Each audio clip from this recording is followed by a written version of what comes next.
Just another fabulous Friday.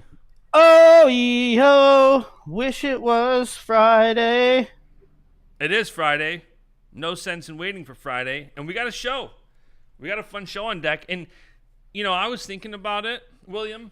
You should think about it, bud. This might have been the first time ever that you and I could not/did not do a 9 o'clock show because we both had calls. We were acting like we actually have jobs. You texted me at 4:43 and said, "What's your schedule like?" Said, "I got a 9 o'clock, I've got a 10 o'clock, and I've got a 12:30."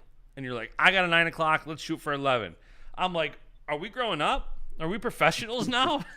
Well, I often mention in the chat that none of us work. Me, you, fellers, Bashada. I mean, there's like no time that we're not available. Right. Talking at all times. But no, I actually did. I got back yesterday morning from an RAF social in Cleveland. It was pretty cool. Move the mic a little bit. I don't know. It sounds a little goofy. I had a good time. Downtown Cleveland is fun. Yeah, it was clean and nice and lots of restaurants, and it was a great time. I got a book. So you were trying to convince me last night to come to the RAF card August 30th, which I told you I'm likely going. We have a big Labor Day party that Monday that we're usually getting ready for. But I was thinking, I got to book a hotel if I go. And if I go, I might as well book the same hotel for NCAAs because we're back in Cleveland in March for NCAAs. Actually, I was thinking about that this morning. Not for NCAAs, but before I went out for the RAF social, the company booked the hotel, and it was awesome. It was great. I'm not asked to be back there for the RAF one card, same hotel, because it's not far away from the Wolstein Center and the district around it. It's really cool. But yeah, that was fun. But I got home from it, and I don't know what it was, man. I just crashed. I slept yesterday for I took 3 sleeps yesterday. 3 sleeps. Dude, I have a hard time sleeping. I never sleep. And yesterday I slept all day, woke up, did the cadets, fell back to sleep, woke up, did the picks. And Fargo is a huge time for me. And Fargo is a huge time, and I love it. And I like to give as much coverage as possible. But between what I've been doing for RAF plus how USA Wrestling's putting it out, I'm pissed at USA Wrestling. Well, listen, that's an actual news item we got on the docket. You know what we got to do before we get to the docket? We got to do Gable game? We got to do the Gable game before we get into the docket. All right, Gable game. But 90 Gable seconds. Game. 90-second limit. To make 90-second limit. Yeah, we can't. 90-second limit. We've had a couple people that say, we got to get going quicker. Wasn't NCAA? We don't have to do shit. We can do what we want to do. And by the way, it is. I printed out PEBs just so I could participate. It is a live show, Willie. You are not banished from the chat today. Larry Steele in the chat. Wasn't NCAA's in Cleveland when Willie and the Flow crew stayed at the Murder Hotel? It was. There was a Murder Hotel year. We let Bader book it. Bader, go ahead. Where's our hotel? All right, it's here. It was a disaster. That place had bodies. It was the worst thing I've ever seen. And the crazy part about it is now going back to Cleveland. I mean, it was there yesterday. The place is gorgeous. I loved it. Why did Bader? I know why he picked it, because it was cheap. And back then, Bader's old school, like I am. Like back then when we're working for the company, it's like save every buck, right? Save the company every buck you can. And we used to. I mean, Piles did it too. Like Piles would book like Red Roof Inn. Like, I don't know if they do that anymore, but apparently, they should. Because I see some tweets here and there about that, so I'm assuming they still do. All right. Let's start the Gable game. I'm going Vince Zerbin to start. Vinny Zerbin. All right, Vinny Zerbin. It is not Vinny Zerbin. It is a senior, and it is above 157, and it is below 75 win percentage. And the NCAA finishes below 6, which probably means he didn't place at all. We need a senior from 65 on up. Let's go 84. I'd say let's go 84. Pick an Okay, 80. let's go 84. In 84. Hey, you know who was at the social? Will Feldkamp. Really? It's good to talk to him. Yeah. Will Feldkamp was there. Nate Skenesny was there. A lot of people might not know that name. He was like the #1 recruit in the country, Walsh Jesuit, back in the day. Went to Iowa. It didn't work out. He was like gone real quick, but Nate Skenesny was a gangster. All right, a 184-pound qualifier probably didn't place. Anybody. Give me any qualifier at 184. Real quick. I'm just going to look at a name. I'm going Colin Fegley, Lockhaven. Because it is not. I know, but I knew it wasn't going to be right, but it's going to give us more data. It's got to be a heavyweight because it's not even one off for 184. It looks like it's got to be 285. Okay, so it's a heavyweight. It's not Big 12. It's not Big Mac, but it is a senior. Big Mac. It is a senior. You're a Big Mac. It is a senior. Keeter? And it is a national. No, he's not a senior. No, Keeter also placed. Non-Q. Sorry. I thought 6th. It was higher. He took 5th. A non-placer senior. A non-placing senior heavy. Non-placing senior heavy. Was Neville's a senior this year? He certainly. Did he qualify? I mean, put in Neville's. Yeah. Yep. All right, let's put in Neville's. All right, it is a 285 senior, not in the Big Ten, less than the round of 16. So yeah, less than a 72 winning. This guy has less than a 65% winning percentage. It got to be somebody not great. A senior heavyweight that is not great, and it's not from the Big 12. It's not from the Big 10. It's not from the MAC. Could it be the PAC? No, the PAC sent Trevor Tinker, and his winning percentage was higher than 64%. So this got to be like a really obscure. Who went from the SoCon? Give me this. I'm not gonna dive deep. I'm just looking at qualifiers' names. I'm gonna go. Mullen was a freshman, but I like that. Maybe ACC. Who did the ACC send? The ACC sent Trumbull and Pitzer and Neves. I don't think it's. Could it be I don't Trumbull? think it's. No, I don't Trumbull's think 7th.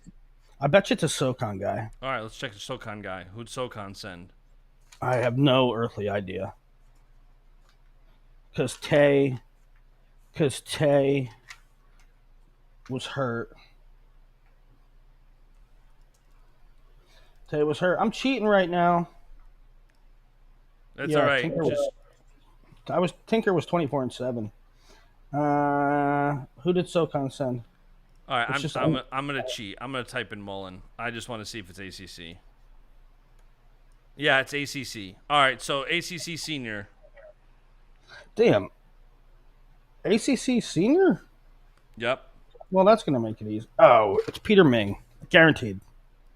Winner. I forgot. Yeah. Yeah. Okay. All right. That's the Gable game. Damn, ACC sent their whole freaking league at heavyweight, huh? That's the Gable game. That's the intro. Let's dive into some wrestling. We're going to talk about it, Crystal Ball, a little bit, but Mullen last year was a guy that I thought could sneak on the podium, and it doesn't get any easier for him. Based on what he was last year, heavyweight definitely fell off, 1 through 5, but the legitimate talent there's still a lot of bodies. Yeah. All right, where should we start? You want to start with Crystal Ball? You want to start I want to start with Ben. I want to start with Ben Askren. Good call. And video came out. Ben put out a video, and it was great, great If it to didn't see. shake you emotionally, you might not have a heart or soul. Yeah, it was great to see him talking and just to. I mean, man, I was sitting with Izzy and Chad Bronstein, the basically the CEO of the league, and Izzy says, "Holy crap!" And we go, "What?" And he puts the phone out, and we're all three like leaning in, watching it. And I mean, these are some tough dudes, right? Izzy's like a tough dude, and it was hard to watch. I look up, I take my eyes off the phone and look at Izzy, and his lips quivering, and like it was hard. It was emotional. It was emotional. Both like, damn, what Ben went through, and Ben doesn't get emotional. So for Ben to get emotional and say stuff like he died 4 times and he was reading his wife's journal and talking about how much the wrestling community means to him, and how about this is an update that Ben didn't put this out just for the wrestling community. Ben put this video out on his own social. It's to the world. Everybody's covering it. And what he's talking about is giving back to the wrestling community. I want to get back and give back. yeah, So it was awesome to see. Crazy. He said he lost what 50 pounds in 45 days, something like that, which is just crazy. yeah, yeah. It's hard to watch because he's weakened. He's in a weakened state. He's very skinny. Yeah. He doesn't have trouble. It didn't appear that he had trouble talking, but he did like his jaw was like he had some weird movements. Yeah. He just he was in a weakened state, and he kind of looks like he just got out of war. He did. That was a war. You flatlined 4 times for 20 seconds. Like, that is an absolute war. But the good part is too, and like a lot of people said, and the initial reaction, people at the table said, "Man, he might struggle." I mean, I don't think so. I think he's gonna. I think give it a couple days, give it a week. I think he's gonna be fine. I mean, I think he's gonna come back strong. I think he's gonna compete again? No, but like, I think he's gonna be fine. And that's crazy because, listen, I didn't say it on the show, but like, the word from the inside in the last month was that, dude, he ain't gonna make it. I mean, I don't know how many times it's like, dude, this is he ain't gonna make it. Ben Askren's gonna die. And I kind of like didn't like let that be an option in my brain. I was like, he's too tough, dude. He's too tough. He'll fight it. He'll fight it. But the reality was, it wasn't good at all. Yeah. And So so for him to make it here, I think he's just wired different. I think people are kind of wired different. He made it here. I think he's going to be 6 months, a year. He's going to be a beast. He's going to be a stud again. So I love him, and I'm so happy for him. I'm so happy for his family. It did really pull the wrestling community together, and like a lot of, I mean, UFC has become a major league sport, and this just the same way that like Cleveland Browns fans will rag on Joe Burrow or the Steelers or something, right? UFC fans sometimes, especially online, I'm like, this is a scumbag fan base. But you got to remember, all fan bases have their ugly, their loud minority guys that say out of bounds stuff, right? So the reaction from the wrestling community didn't surprise me at all. Wrestling people in general, it's a small group, It's a group that generally we don't really have outside fans. Wrestling doesn't have many outside fans, right? The people that are wrestling fans are moms of wrestlers that see what their kids put in, dads of wrestlers, coaches, ex-wrestlers. And so by and large, we don't have as many knuckleheads that sit on the couch and just hurl insults at others because they know the hard work that went into it, right? But UFC's big, and they have idiots that talk crap. And there's a lot of stuff that has been talked about with Ben. I mean, when Ben lost to Masvidal, me and Martin and Piles and Nick Villquette and everybody at Flow we were in Nick Villquette's living room, Bader, and we're all fired up. We're all fired up for Ben to fight, and he fights Masvidal, and he gets knocked out in 3 seconds, and we're let down. And on top of it all, we go on Twitter, and everybody's just ripping his life apart, right? And that kind of stuff doesn't sit well with me. But I get it.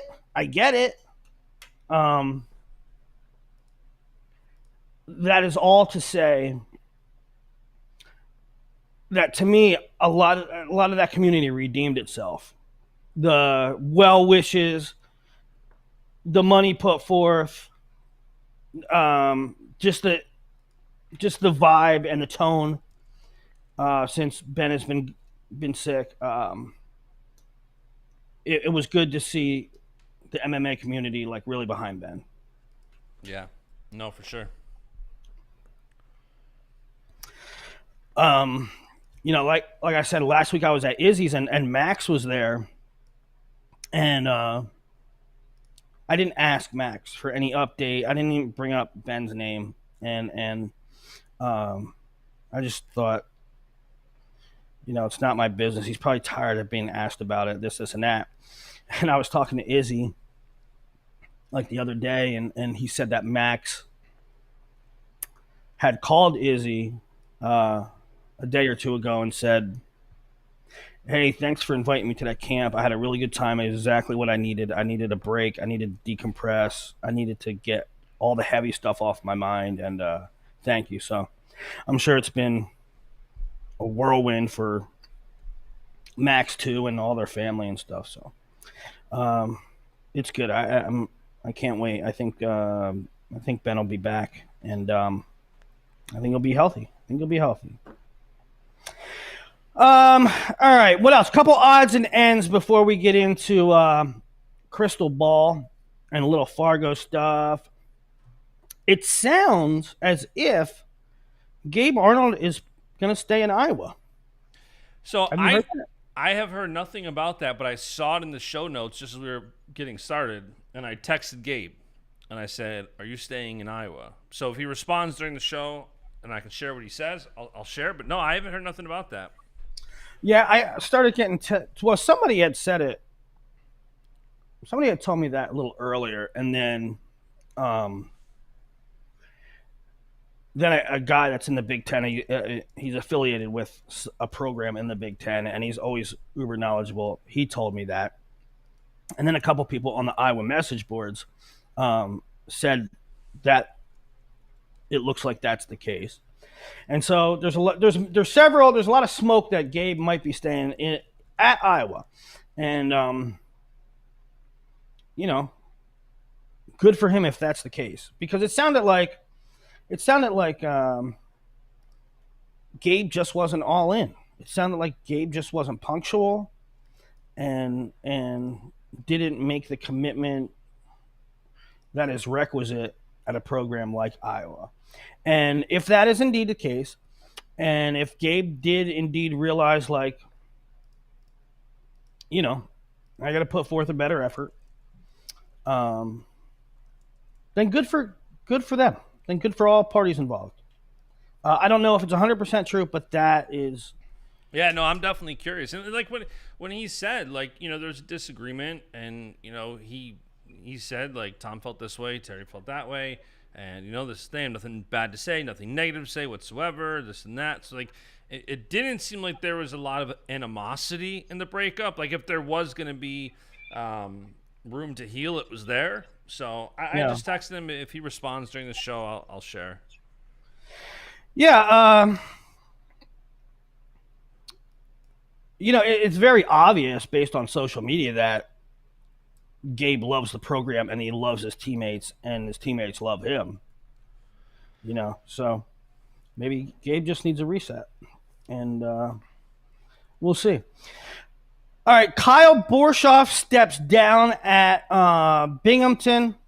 It said he's going. By the way, no C in his name. We learned this. No C in his name. I know. I did the same thing with his name.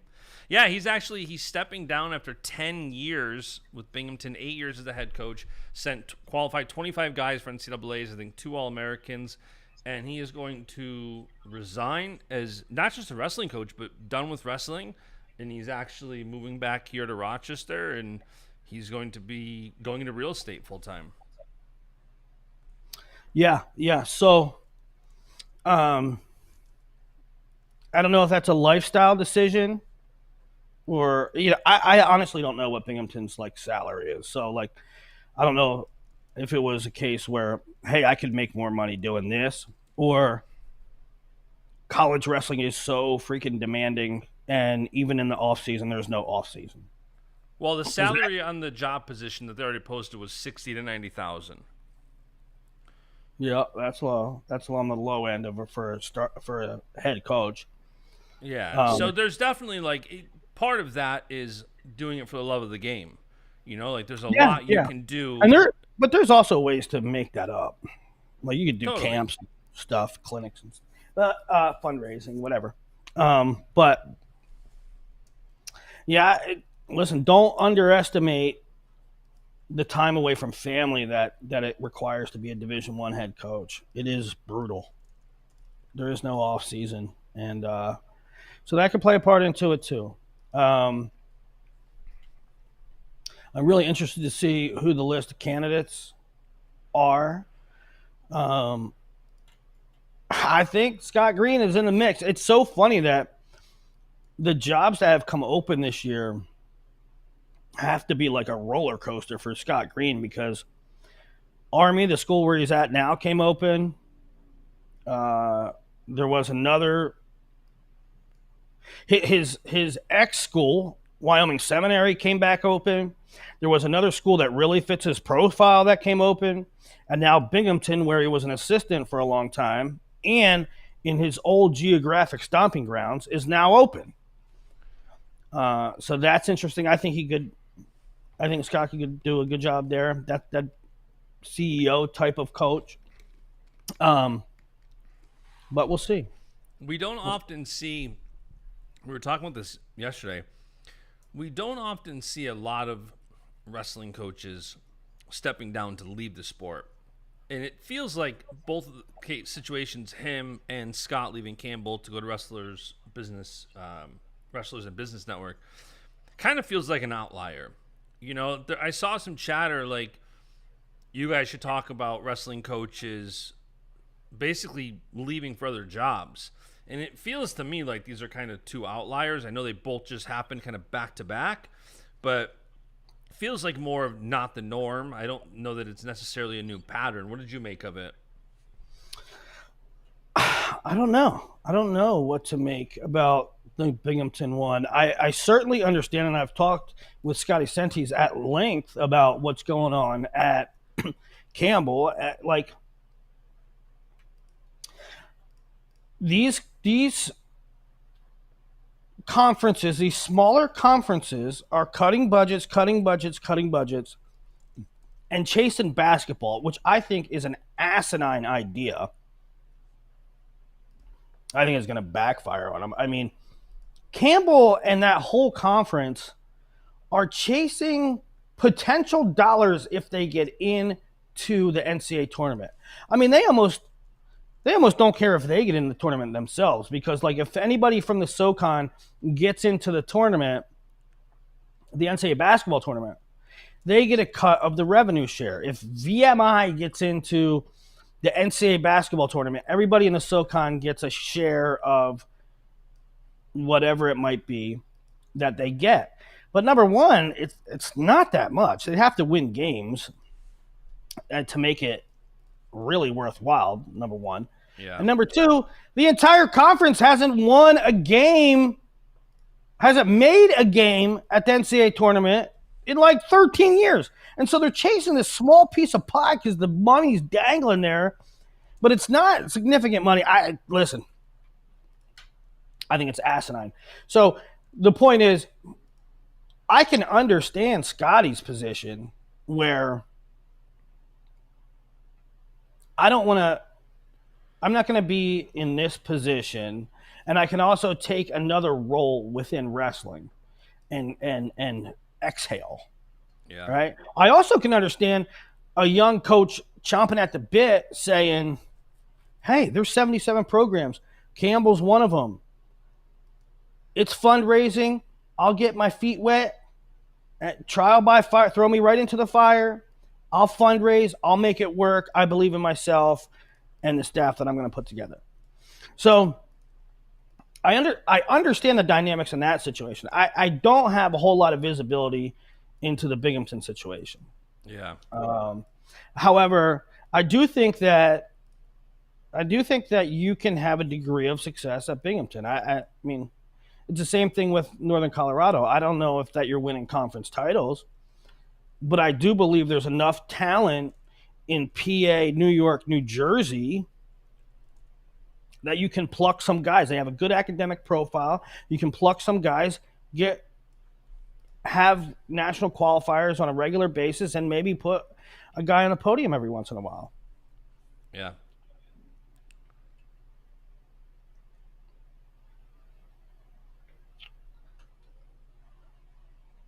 Yeah, you're right, Cameron. Somebody automatically goes from SoCon, but to make any real money, they have to win games, and they just don't.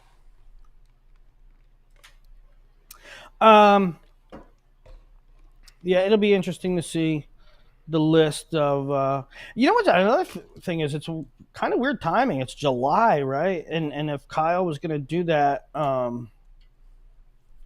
you would have thought maybe it would be right after the season. Yeah. And now it's interesting.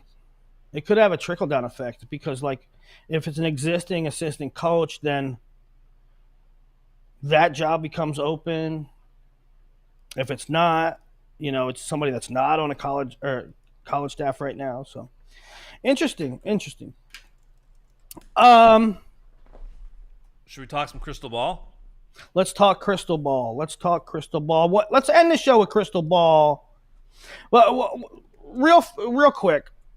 Let's talk about Fargo real quick because I want to end the show. With crystal ball. Fargo cadet preview is up. I was listing them.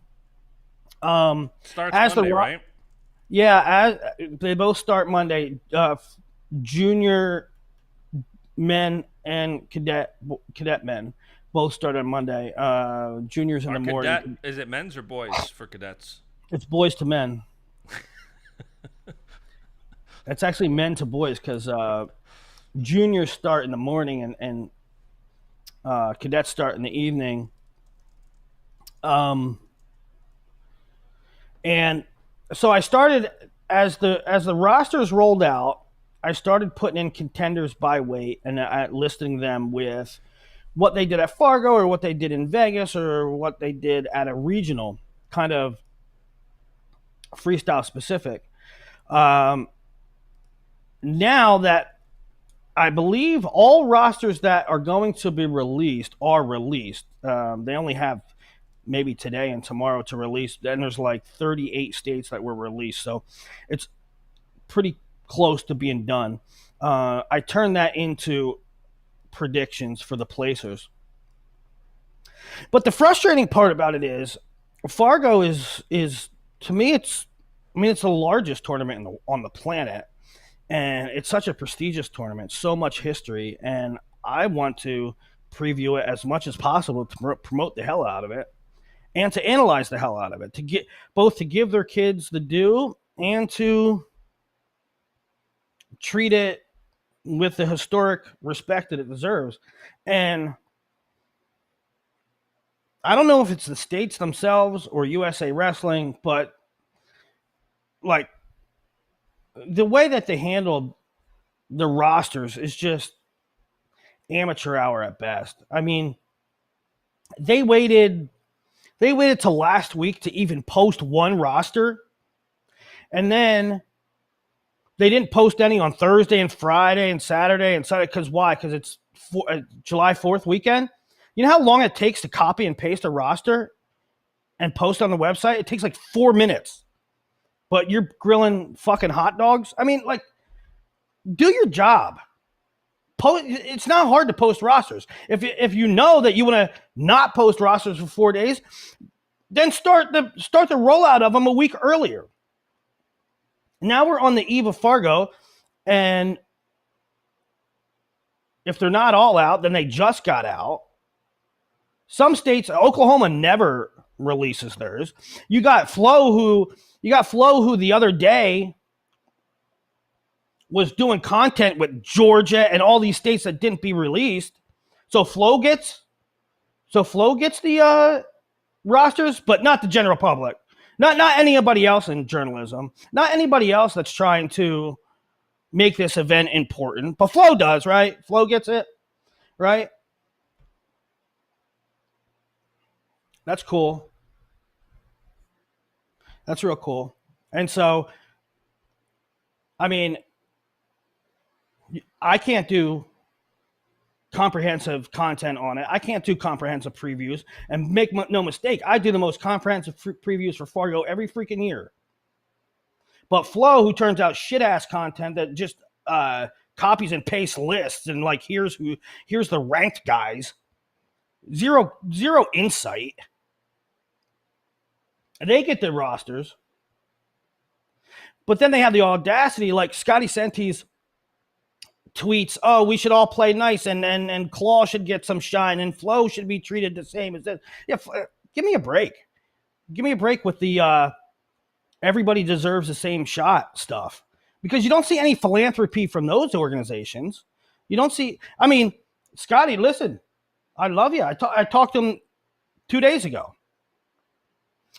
But it's so funny that he puts out this tweet that we should all scratch each other's backs and we should all do some shine. You just signed up to work for NWCA, pal. You just signed up to work for NWCA, who's notoriously closed off, who's notoriously will be involved if we can be involved. We'll help you if we can be involved. All right, so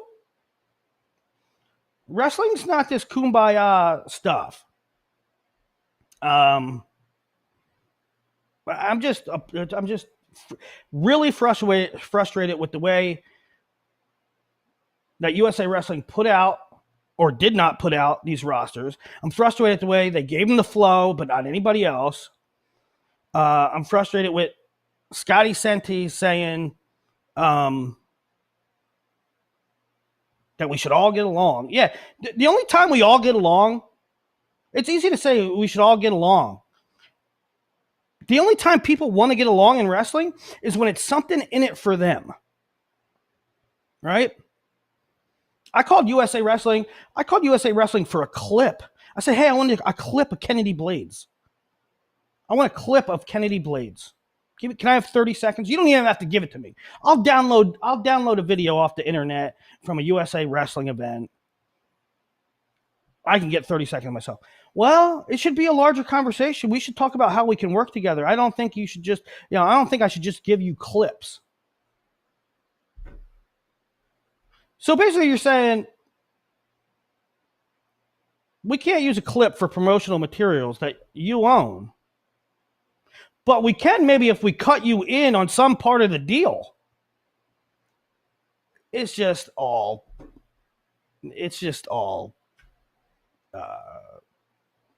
ridiculous. And nobody helps anybody. So I don't want to hear, oh, we should all promote each other. As Feller's kid says, dirty politics. Dirty politics. The people in wrestling in power only help you if there's something in it for them. Every step of the way. And guess what, USA Wrestling? And guess what, Flo? And guess what, whoever? If you started a league, or if you just like we have Intermat and we have Mat Scouts, and just like I don't know any other Win Magazine, whatever other organizations that are out there, we didn't get the rosters. Just you two guys did.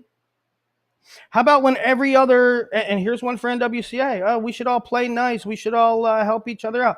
How about when people wanted to contribute to the OPC for results in tournaments? What'd you do? No. You're getting a check from Track Wrestling. You're getting a check from Track Wrestling. So was it open? Were we all playing nice then? We're all playing nice then? How about let's talk about opening the OPC so that it can be open source, so that multiple people can contribute to that network. No. You get a check from them. Don't mess with our cash cow. So save the play nice stuff, bud. If y'all invented a league, how about if you all invented a league and we came over and said, how can we help? Why don't you think you would cut us in? Give me a break. You're all con men. The chat is behind you on this one. We got to love a good Willie rant. Willie on fire. LOL, go, Willie, go. Good point, Willie. Preach, Willie. One of the best Willie rants in recent memory. The fans are behind you on this one. I mean, it's pretty transparent. It's pretty obvious. Do you think Flo getting the rosters early is part of like the streaming side of it? I don't give a shit what it is. I don't care what it is. You see what Flo's doing. Flo repeatedly gets information, private information, that nobody else can because of their power. Are we journalism or are we a cult? Are we journalism or are we mafia? Don't give me and listen, you might be mafia. You might be the team in power. Just say it. Don't say let's help each other out. Don't say it's a level playing field.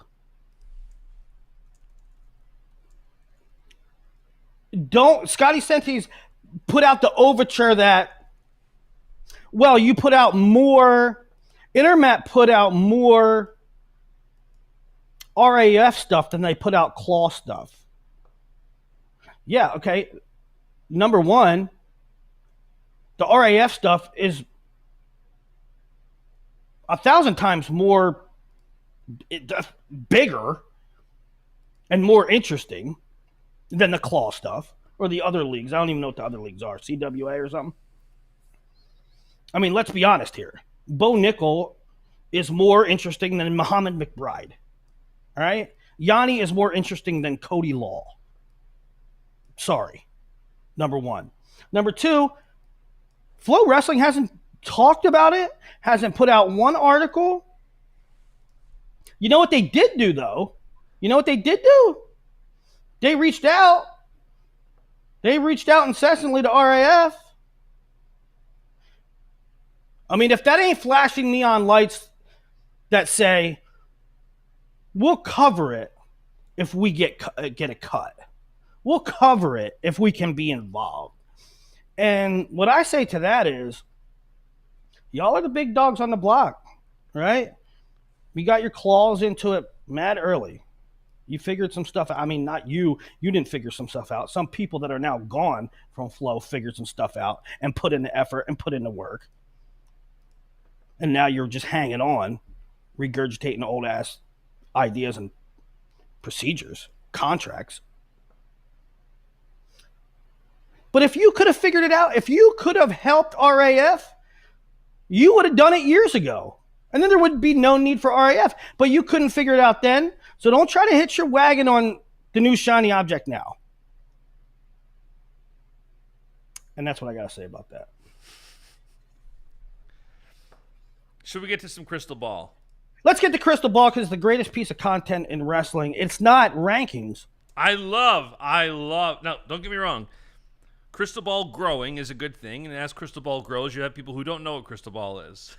And it always makes me laugh, the people who think it's rankings, and they call you names because you don't have somebody ranked based on their position last year. So we say it every year, we'll say it again this year.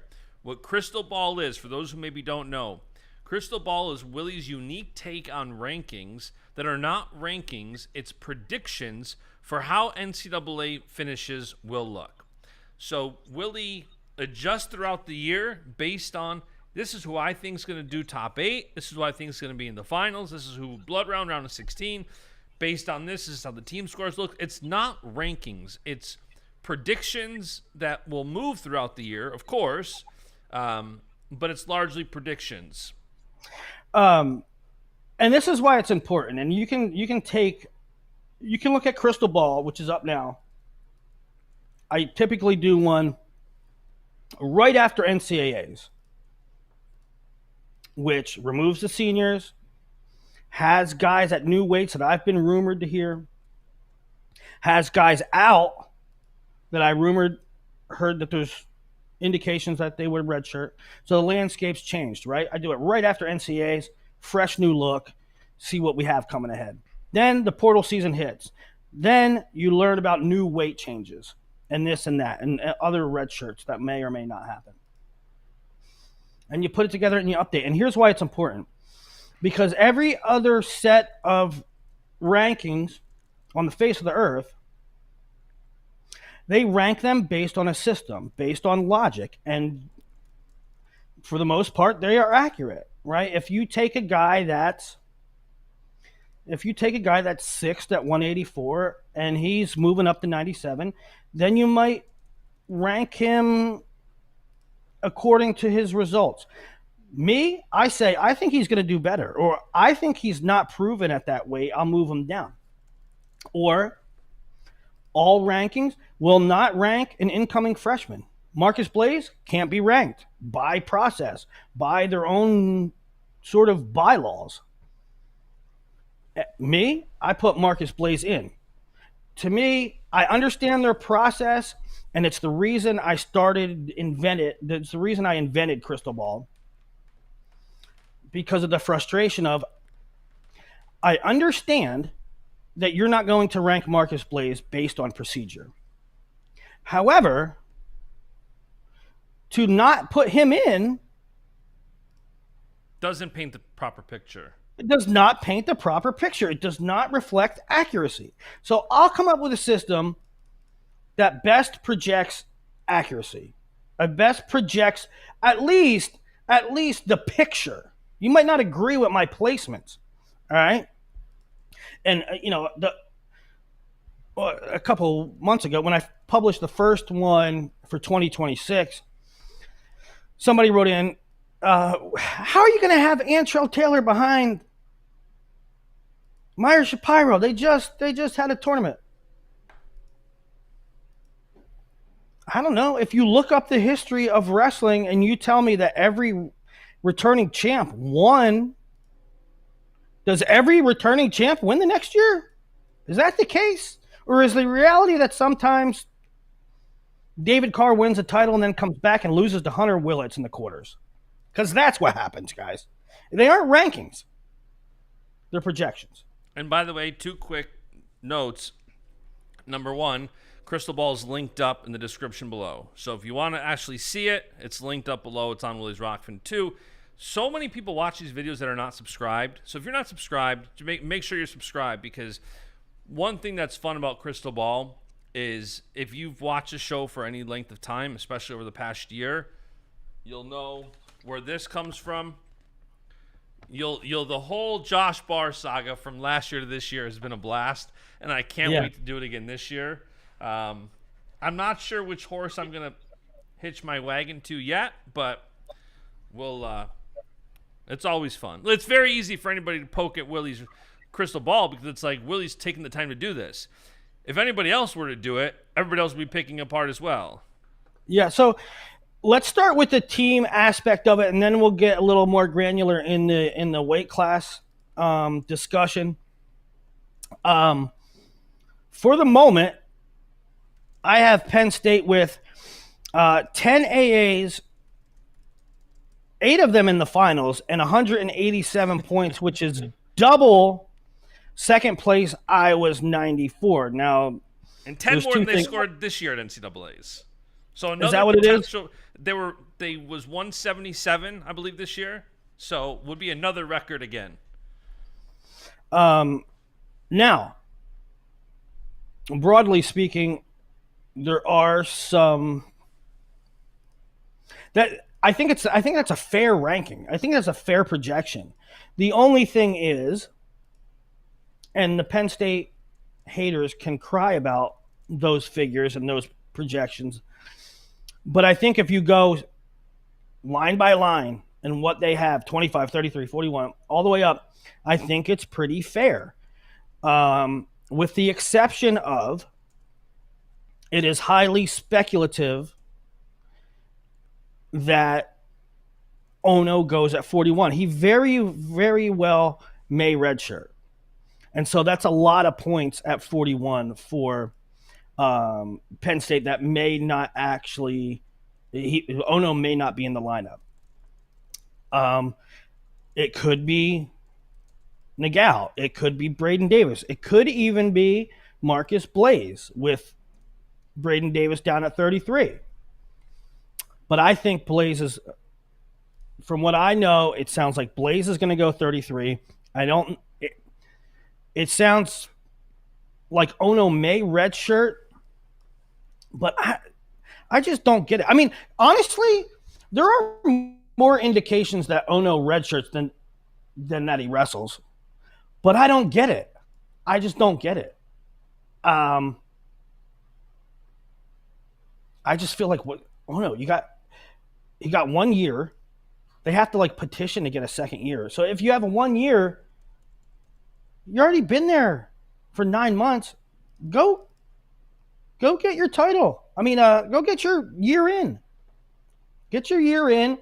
Marcus will redshirt the next year and then go 41 the next year. I don't know. There are more indications that Ono will redshirt. It just doesn't make sense to me, so I got him in. And if you want to be thing, Willie, yeah. Even I was talking to Baschamania about this last night. It's like the crazy thing about Penn State's team, and we'll talk about it as we go weight by weight, but Penn State has such a dominant team, and they have so much depth where a guy like Barr could go down and you could have a Marisola slide right in. If Barr's on the team again, it's crazy how much depth they have. Where even if guys move around, and even you're talking about who might redshirt, who might not. It's not like it's a great guy on the team or you redshirt and a quote unquote backup is stepping in. They got a lot of guys on that squad where they've got a lot of different moves they can make, and they could have, let's say, 10 different lineups next year that are all very, very strong because of the depth in the room and because of the red shirt options available. Yeah. With the exception of maybe 25, right? They need Luke at 25. Other than that, they got parts everywhere. And maybe heavyweight. I mean, I'm saying if Marisola would get injured or something. Yeah. So they had that top line number at 187.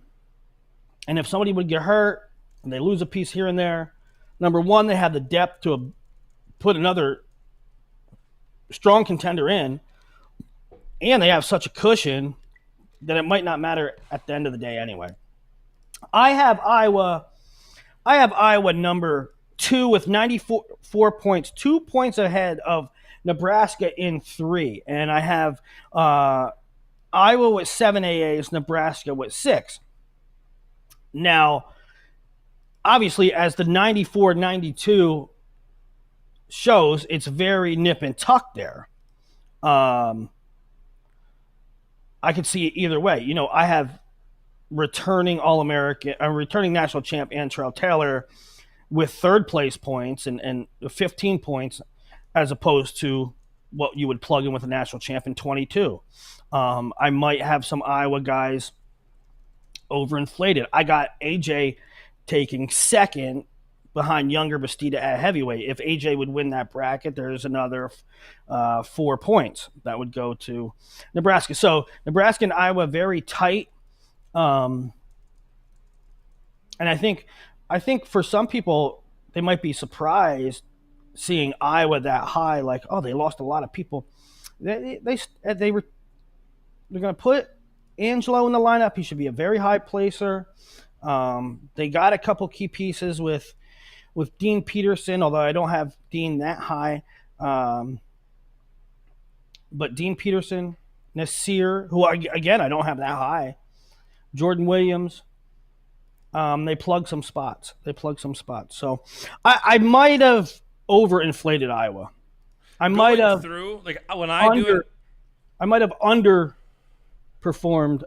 underestimated Nebraska, but that's where I see it right now. When I was going through it weight by weight, it's funny because I didn't just going through it weight by weight and seeing where you had guys like Iowa, I did not anticipate them being second. Neither did I. Just like going through and seeing where you had guys, and it's like, you don't have an All-American for them at 97. You don't have an All-American for them at 125. Like, there was a lot of things where, like, going through, like, I did not anticipate them second, but still a strong squad. All right, should we go weight by weight? Yeah, real quick. Somebody asked, what's the health situation for Keeter? According to Iowa, I mean, this is straight from Morningstar, Ben should be ready to go by the start of the season. So that's really great news for them. His parents said the same thing, though. His parents, back when I think his mom, maybe on Facebook, put out the initial note, like, Ben's having surgery tomorrow. It sounded like, if I remember correctly, it was along the lines of, like, he's going to miss football, but he'll be back in time for wrestling. So the expectation was do the surgery when they did so that he would be back for next wrestling season. Yeah, I was kind of worried about it. And the reason I found out about it, I mean, not found out about it, the reason I asked, I texted Morningstar, I said, hey, is Ben going to be back for national duels? And he said, Ben should be back. Ben should be ready to go to start the season. So the initial word was 4 to 8 months he'd miss. Yeah. So, and young guys, athletic guys, they seem to recover pretty. Their recovery time's way quicker than an average Joe. Let's start at 125. I have Luke Lillidahl, number 1, ahead of Vince Robinson. I think Vince very well could repeat. I don't know. I think that tournament, if that could have been wrestled over again, Luke very well might have come on top. I think, Luke was a true freshman last year. V-Rob was a redshirt freshman. I don't know. I got Luke this go-round. Robinson 2, Spratley 3. Ventresca, Volk, who moved from Wyoming to Minnesota. I have him 5. Seymour, Nicolart, and then Steve-O Poulin 8th. See, I have Peterson in blood round. That could be potential points for Iowa. I have no... when we're looking at it through the lens of the team podium race, I have nobody from Nebraska down low. So, I have Nebraska with no points there. I have Peterson only getting 4 as a blood round finisher. Dean Peterson with a win last year over Lillidahl. I mean, Peterson's very well in the mix. He could beat any of those guys or lose to any of those guys. So, no points for Nebraska. Probably Iowa catching the least possible that they could. So there's a little gap there. There's a little room for Iowa to improve there with Dean. Yeah. And this is one of those cases, I don't think too, where you're talking like returning champs like Vince Robinson. Why do you have him second? Like, you're already talking about Luke Lillidahl, why you think he'll be a winner. But this is the same thing where, like, Vince Robinson, like you said before, like in the prelude to Crystal Ball, like, it's very tough to be a returning national champ. But even getting back to the finals is still incredibly impressive. Yeah. It's tough. It's tough to repeat. It's tough to repeat in any weight. And heck, other than Spencer Lee, we went quite a while without a returning champ at 25, right? I mean, who was the last guy to win consecutive titles at 25? McDonough or something? Yeah, it has to be. It's been a while. Something like that. And one thing you notice about Crystal Ball too is the guys that aren't in there. Who are the factors that I don't list? Who are the guys that could upset the apple cart? Now, I'm going to admit I'm not entirely prepared to discuss that. I've just been running a million miles an hour and all over the place. But Jesse Delgado. I could Jesse Delgado, yeah. 13 So I could, to 14. So I could still leave guys out. But Max Gallagher at Penn, Greg Diakomahalis, and that's another one too. Cornell, if you're a Cornell fan and you look at this and you say hogwash, they're going to be better than that. That's fine. I can get on that boat. I think there's a lot of questions with Greg and his health, so he's not in. There's a lot of questions with Unger up at 33, so he's not in. I played it very cautious with Cornell. I played it very cautious with UNI. I played it very cautious with Stanford. But at 25, Gallagher, Diakomahalis, Tyson Terrakina down at Carolina. Does he rebound? He had a wonky year by his own admission, wasn't doing things right. He could be a factor. Trevor Anderson had a great end of the year last year for Northern Iowa. So he didn't have a great regular season, but he had a great end of the year. I just wasn't ready to put him in. He very well could be a major factor. Barrick Jordan at Oklahoma. There's another one that could be a factor. 133, I have Ryan Crookham at the top. If you want to argue that it's going to be Blaze or Bird or Ayala, you'll get no pushback from me. I think it's a really good group at the top. First things first, I do believe that Marcus Blaze is going to be at 33 for Penn State this year. That's inside information that I get. I mean, not inside information. That's what it sounds like to me is going on at this particular time. That's TBD, though. I do have Crookham at the top. Blaze 2, Bird 3, Ayala 4. I got Ben DeVino coming off redshirt 5, Zeth Romney 6. I'm surprised. I would not be surprised to see Zeth Romney move up. He is big. Again, Zan Fugit coming back, AA, and again, Evan Frost at 8. He was blood round last year, placed the year before. I think he was having some health issues at the end of the year there. He certainly,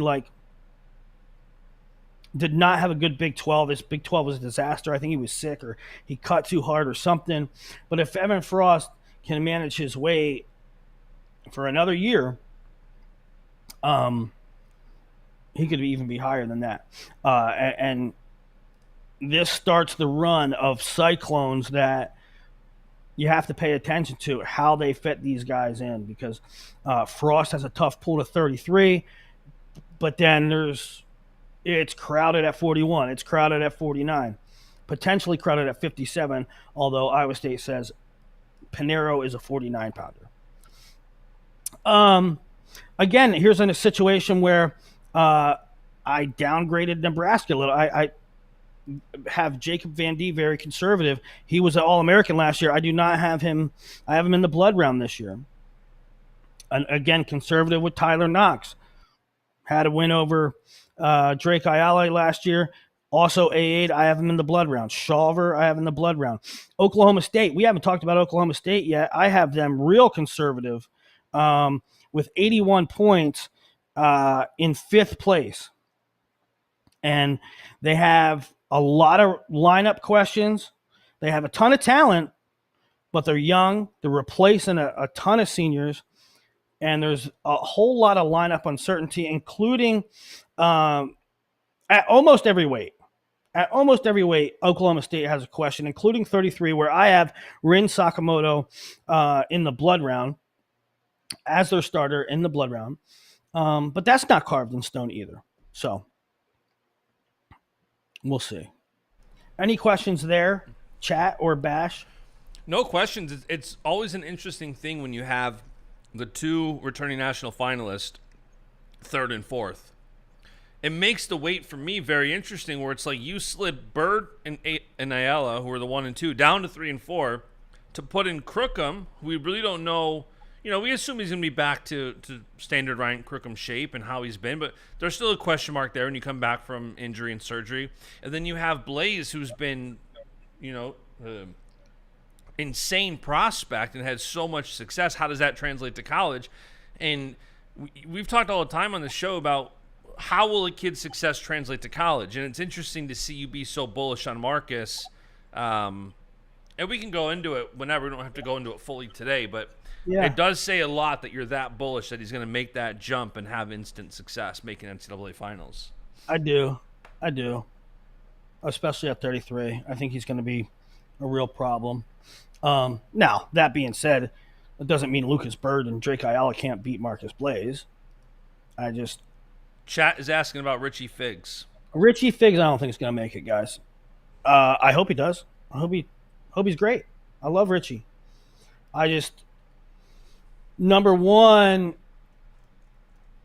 he wasn't clicking on all cylinders at the end of last year. Number two, if you actually look at his resume historically, he's never been uber consistent.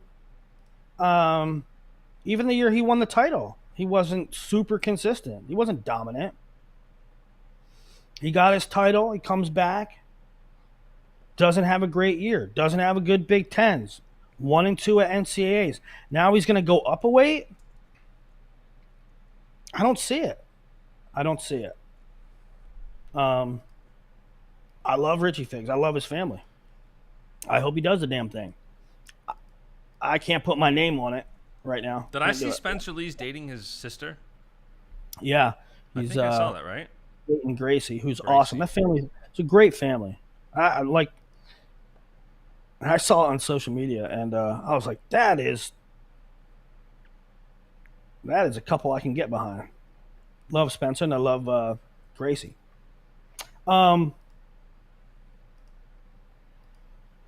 Okay, back to...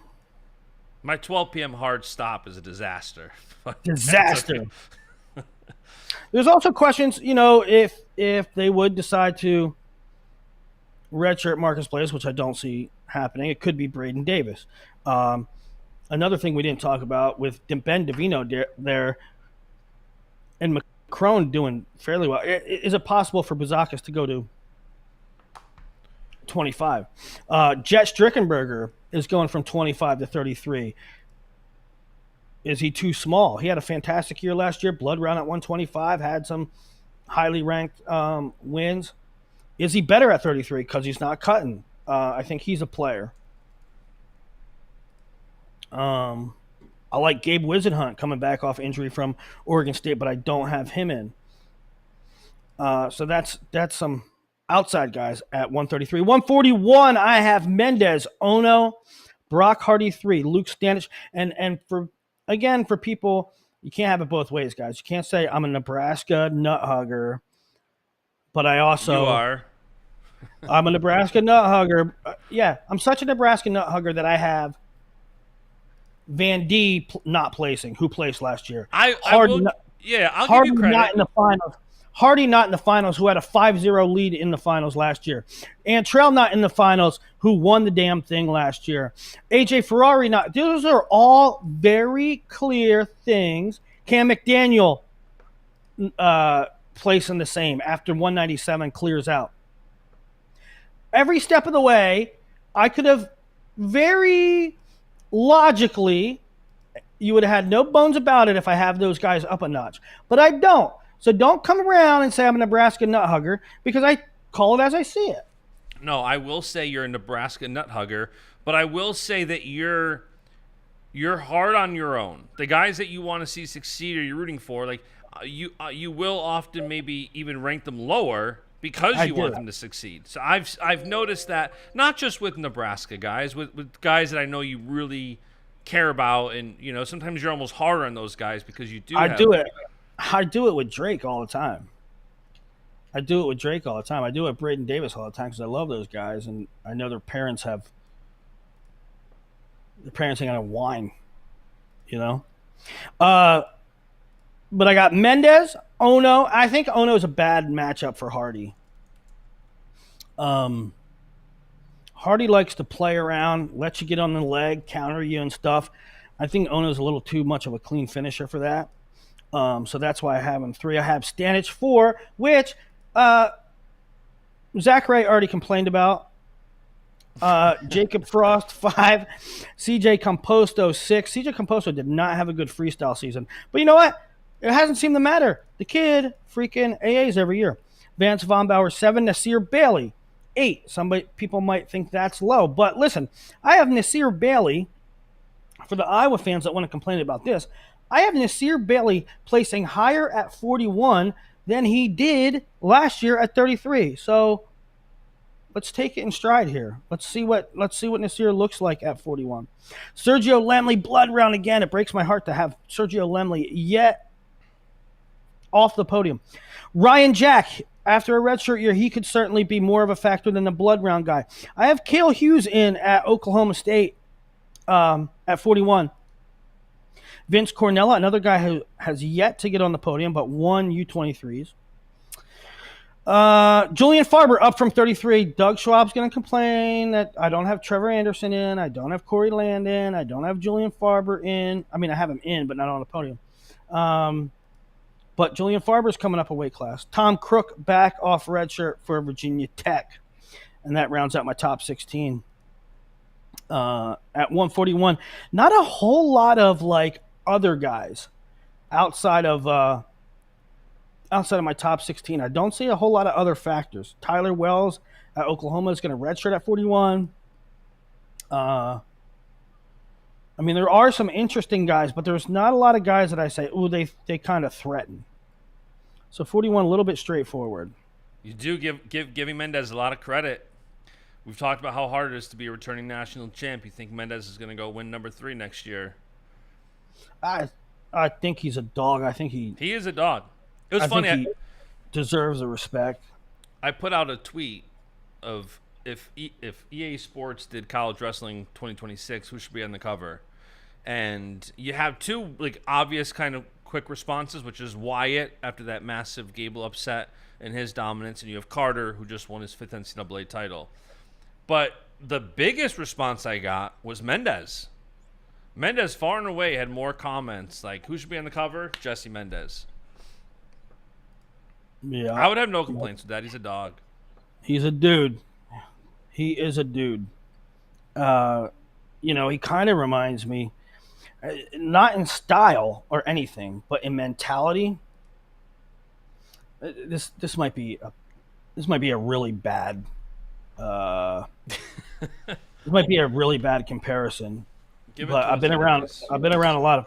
He reminds me of Jordan Burroughs in the sense that, I don't think that Jesse Mendez is as good a wrestler as Jordan Burroughs. I don't think that Jesse Mendez was as athletic as Jordan Burroughs, but Jordan Burroughs had all the tools, and Jesse Mendez had all the tools, and a lot of times people want to say Jordan Burroughs wins because he's a better wrestler.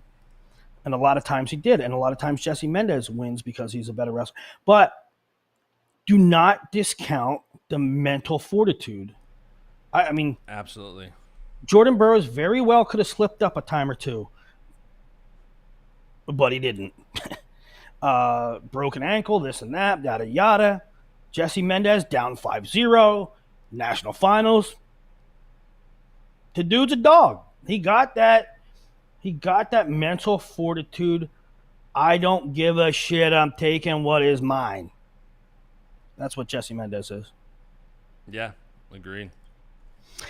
149, I have Caleb Henson back on top of the podium a year after, 2-time consecutive finalist. I have him back on top. Shane Van Ness, number 2. Lachlan McNeil, who transferred to Michigan, 3. Ethan Stiles, number 4, or coming in 4th. I had a Jordan Williams, who right now I have at 49. I think it is going to be Jordan Williams at 149 for Iowa. Aiden Valencia is, if you missed the last show, Aiden Valencia is coming up to 49. And then we have two teams who, it's really weird because once in a while I'll put 2 guys in for one team, and I think they're about the same tier. I did it with 2 different teams, back-to-back. Pinheiro, Echemendia, I think, are kind of the same strata. Like, I think they're 4 through 8 guys. I think maybe a little less. Jamison, Swiderski, I think they're probably 6 through 8 guys.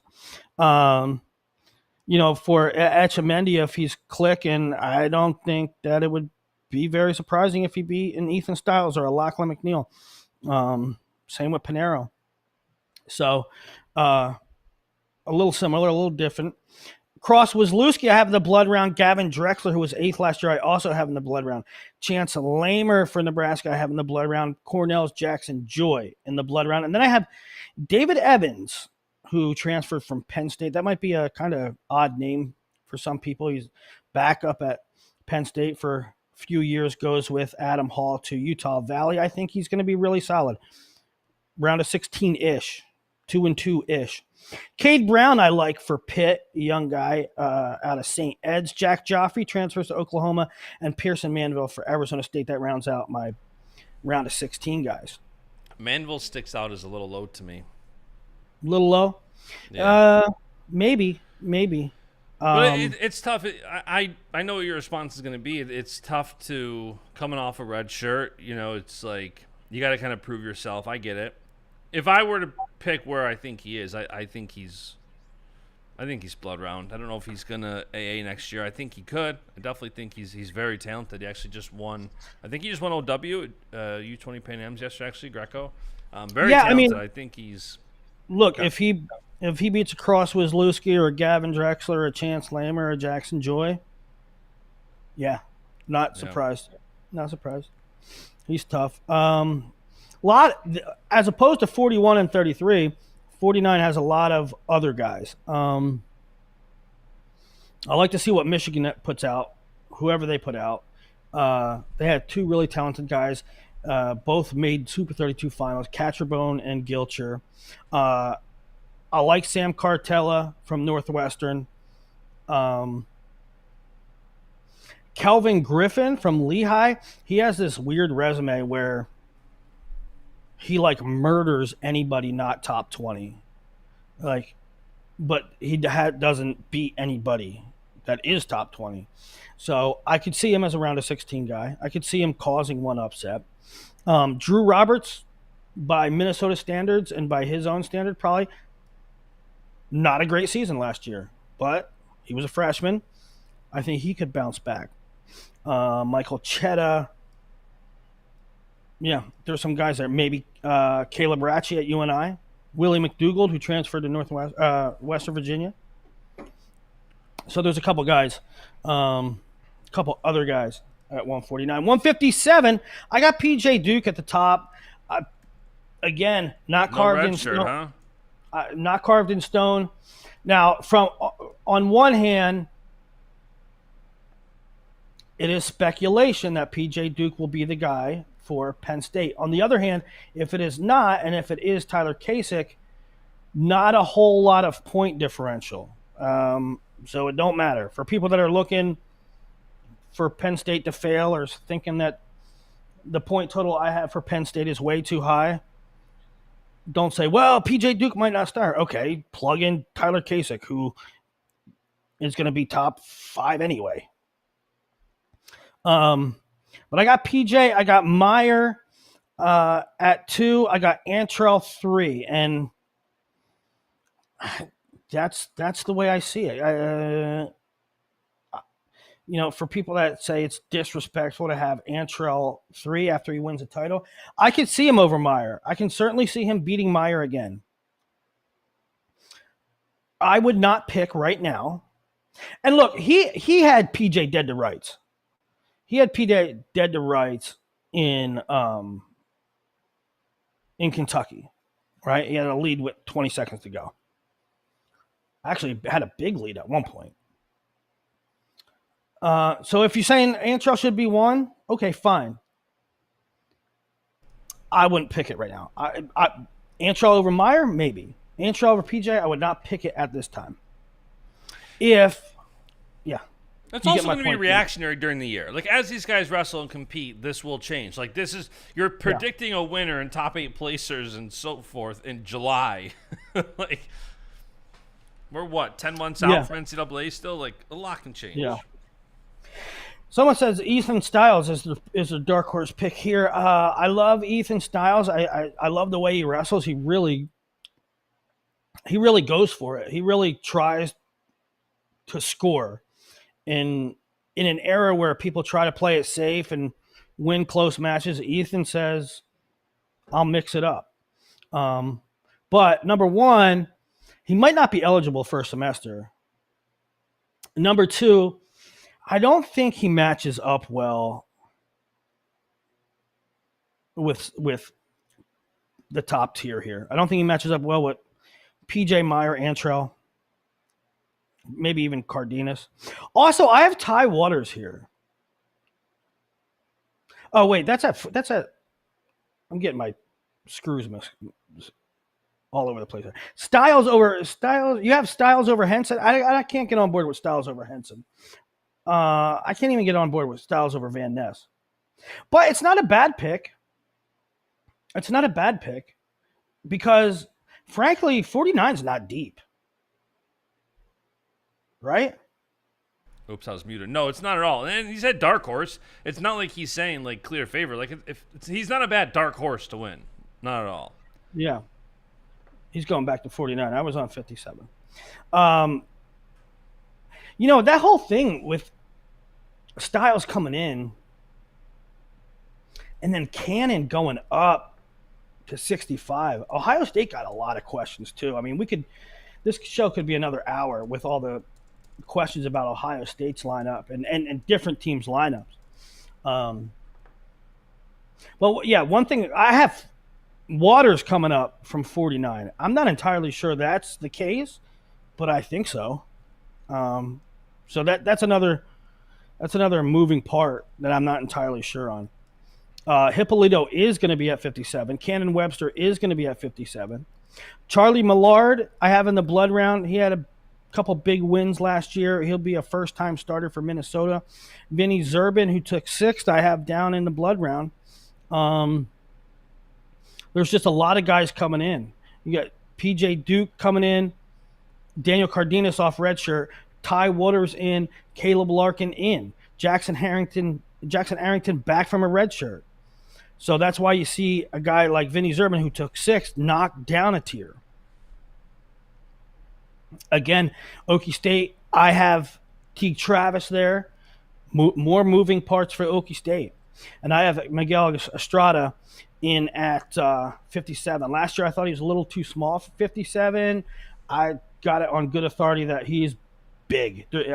There's no way he's wrestling 49 this year. So I don't know for sure if he's going to be the guy for Iowa, but I do believe he is 57 only. A lot of other guys here too as well. Some interesting guys that aren't in my top 16. Cale Swenson, Joel Adams at Oregon State, Kasich if PJ Duke does redshirt. Logan Rosinski, he was 1 and 2 at NCAAs last year, but that was as a true freshman. I'm kind of bullish on Logan Rosinski. And Logan Rosinski, to me, I really wanted to have him in the top 16.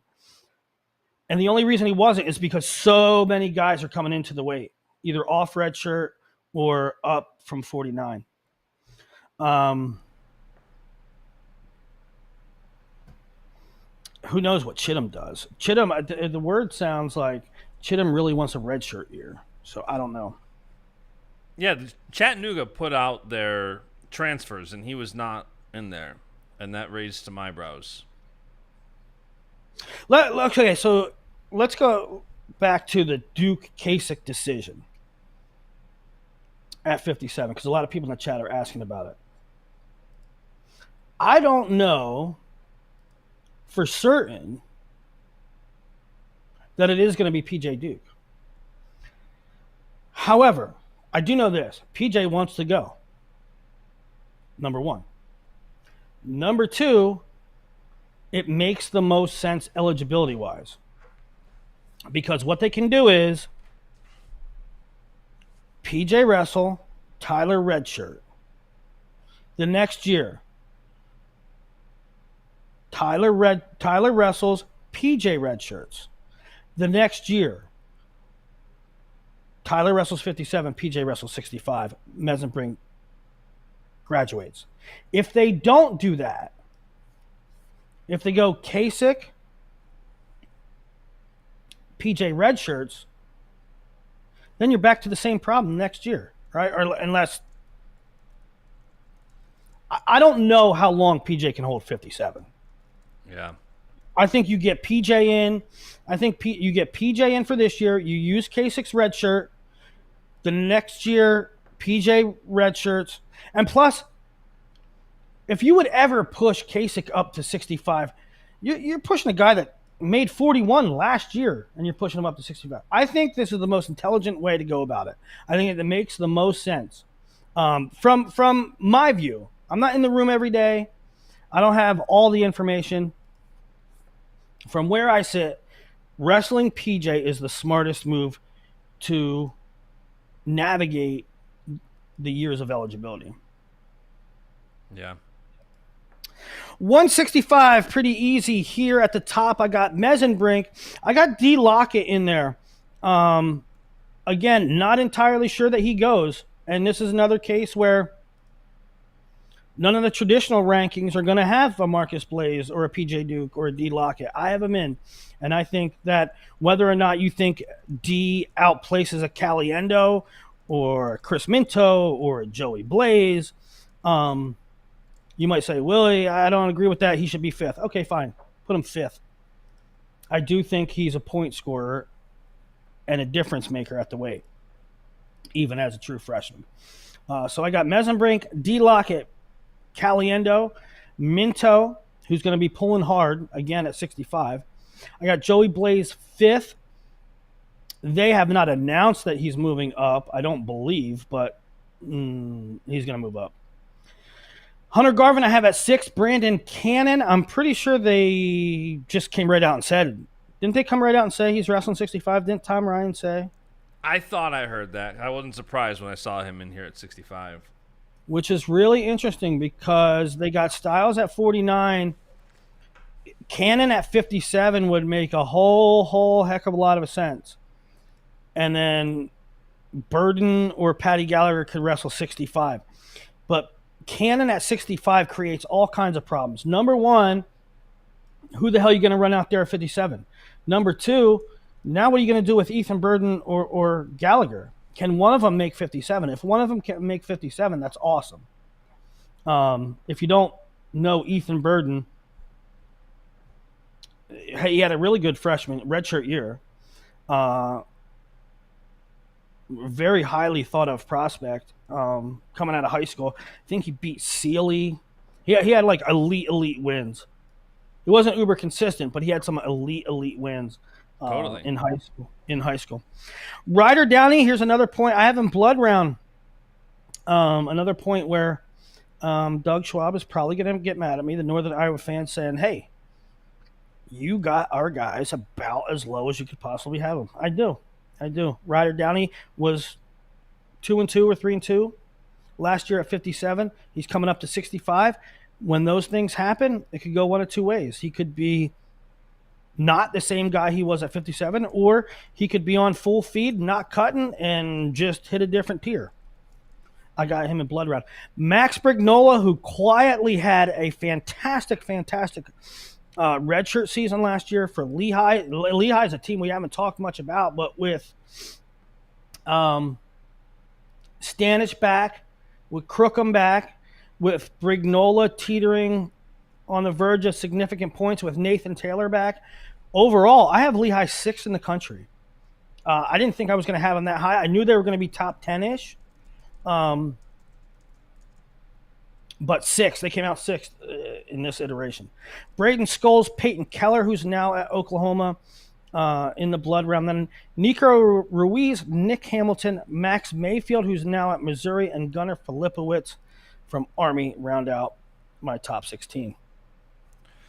Man, Oklahoma State fans have a lot to be excited about with D. Lockett. They do. It's going to be interesting. I like PJ Duke. He has been pretty open about his desire to start right out of the gates. If you're David, what do you do? Do you say, look, D, we ain't winning a national title this year. Let's save you for when we can make a really big push and win a team title? On the other hand, he might say, you know what? We have a lot of uncertainty this year. One of those uncertainties is not you. We have less uncertainty and more shot at top 4 with you in our lineup. And you'll still be here in 3-4 years. We can kick the red shirt down the road for a couple years until we determine, hey, we have a shot at the team title.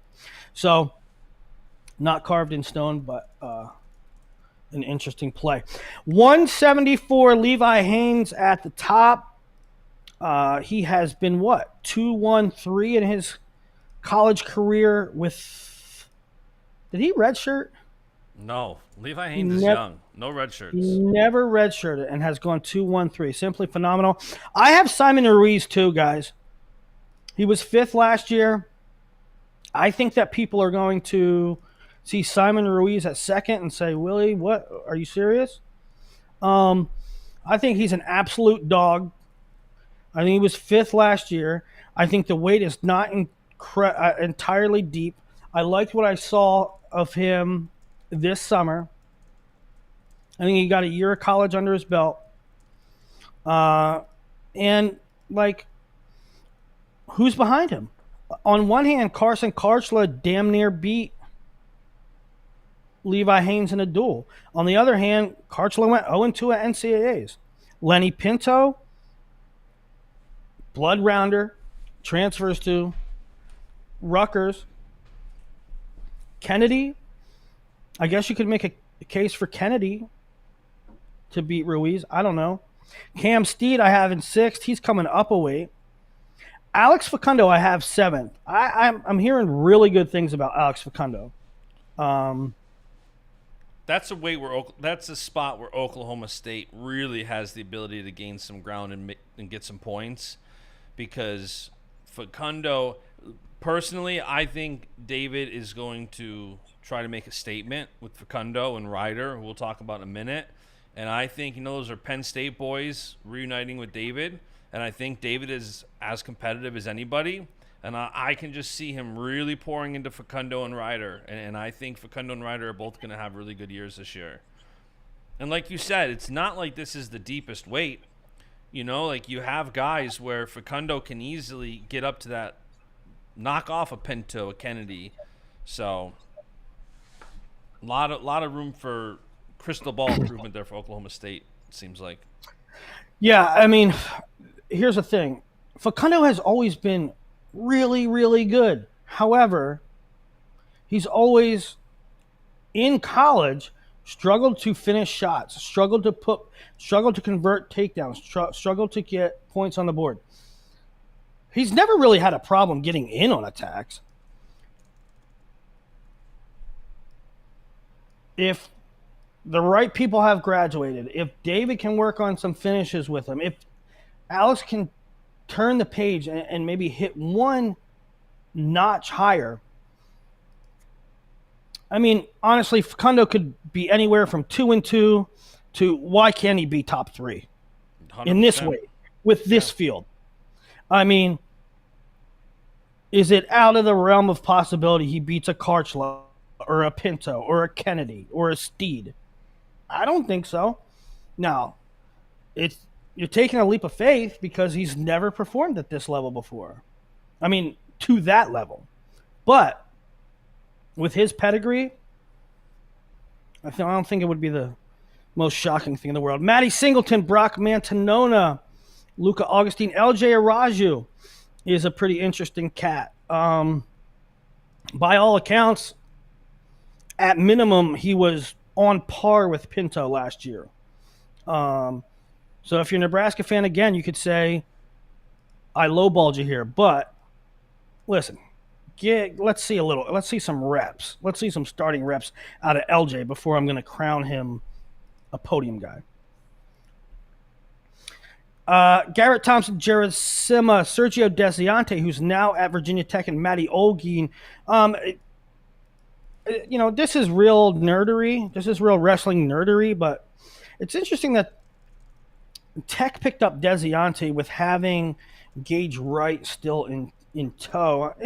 I'm interested to see what they do with Gage Wright.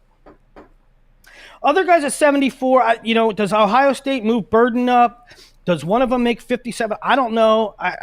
I'm really interested to see Ethan Burden and what he might do. MJ Gatton, Brody Connolly, Chris Moore, Miles Tackett, who has a good start to his career from Bucknell. Those are other guys that I'd like to that I think could play a part in the formula. Let's go up to 184, where I think we're cooking with grease here now. This is for me the weight of the year.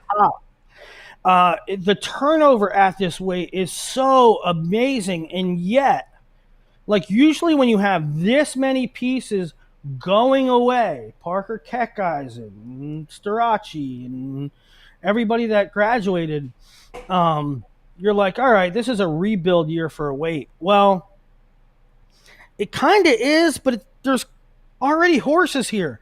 Mickinelli took third. Mickinelli took Starachi deep. Angelo Ferrari, I have 2. Rocco Welsh, he's already been a finalist. I have 3. Aiden Sinclair, 4. So last year they were third. Red shirt. Then I have Silas Allred up a notch from 7th to 5th. Zach Ryder, also off red shirt. I have him in at 6th. Jackson Smith back. Bennett Berge, who was only 1 and 2 at NCAAs last year. Will Edmund Ruth get another year? I have him in there right now in the blood round. Dylan Fishback, redshirting. Not redshirting. Transferring from NC State to Ohio State. I have him blood round. I have Lorenzo Norman from Stanford, blood round at 84. I think it's a wait and see kind of situation if Norman goes 74 or 84. I think he's sort of the same guy at either weight. I think he's a blood round type guy, a 6th to blood round guy at either weight, and I think that Colin Guffey or Stanford's other options are better suited at 74. That being said, I don't have a clear picture of it. Nick Fine, Eddie Nietenbach, Isaac Dean transferring to Iowa State, Mikey Delegata coming down from 97 to 84 for Cornell. Those are my round of 16 guys. What an interesting weight this is going to be. It really is. Like last year, it was this whole buildup, both before the season and after the season. It was, can Keckeisen prevent Carter from winning number 5, and it was, can Carter win number 5? That was 184 in a nutshell. We got it All-Star Classic. The whole season ended with that as the climax of NCAAs. And, it's like Carter got number 5. Parker still ended up with a great career, NCAA champ, multiple-time finalist. And now it's wide open. Can Max McAnally replicate that success he had as a freshman? Where will Angelo Ferrari be in a full season? That was an awesome win over Plop. Like, where will he be all year? Rocco, when he made the finals, like, Rocco's a dog. It was also kind of a weird year where you had a lot of injuries. It was a weird year. It was a very weird year. It doesn't take away from making the finals, but it's like, will Rocco get back to, the finals or even top 3? What does the jump to Penn State look like? You got Sinclair, who's had some big wins, and Ryder. Sinclair is really interesting to me in that we see more out of him in freestyle. We've always seen him in freestyle more than folk, right? Especially in high school. And he floated between 2 weights last year, 84 and 97. So it's hard to gauge his redshirt year. And in freestyle, he's often more of a counter wrestler and scores a lot of freestyle-esque points.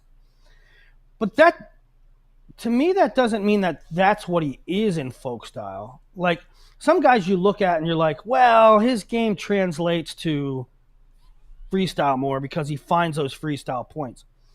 I don't know that necessarily applies to Aiden more so than he is smart. It's freestyle, so I'm going to get freestyle points. Some people can only do that in freestyle. I don't know if that's the case. It might be the case with Aiden, but the point is, Aiden in freestyle generates points off other people's offense often. In college, he's going to need to generate his own offense. There was talks that maybe he'd go up to 97, starting last year up there. Do you think there's any shot he goes up to 97? Especially with Elam now transferred out. It's, with Rocky getting one more year, there was the thought of, that kind of makes it easier for Sinclair to stay down. Stronger lineup. You have Sinclair and Rocky back-to-back. Now with Rocky going to Iowa State, do you think that potentially opens the door for him to go back where he started last year, which was up at 97? I don't know. It's a great question. It's a good question. I really don't know the answer to that. I think he eventually becomes a 97. I don't know if that time is now. Yeah. We'll see. Ryder too here, just like I said for Facundo, I really think David's going to pour a lot into Facundo and Ryder. Ryder top 3 would not surprise me in the least bit. Yeah, I too believe that. I too believe that Sinclair is at 84 right now, but I wouldn't rule out seeing him at 97 in the future. But I think for right now he's at 84. Somebody mentioned where is it?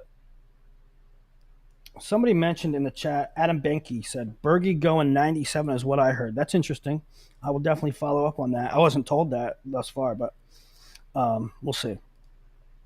Let's move up to 97, where we had a lot of guys come out. Who do we see leave? We saw, Barr is back. Rademacher is back off a red shirt. Rocky Elam is back off of the injury.